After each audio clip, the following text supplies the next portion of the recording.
Hello, good morning sa inyong lahat. Good morning, good afternoon, good evening. Short live lang, update lang po. Nakabihis na si Mama Tess.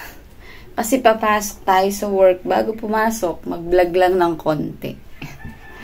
Wala kasi ako mga video ngayon busy. May OT na kasi ako. Hello po, kumusta kayong lahat? Sana panoorin nyo pa rin yung aking mga video, kahit short videos lang. Yan. Kumusta po kayong lahat? Salamat sa mga nagsusubscribe at sumusuporta. Thank you so much. Kahit tamsak lang, okay na.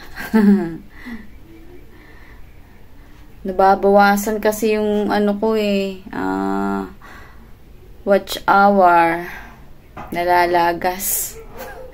Nalalagas kapag hindi ako nakakapag-upload.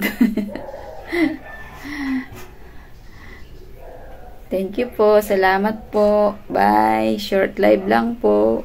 Update lang. Thank you so much.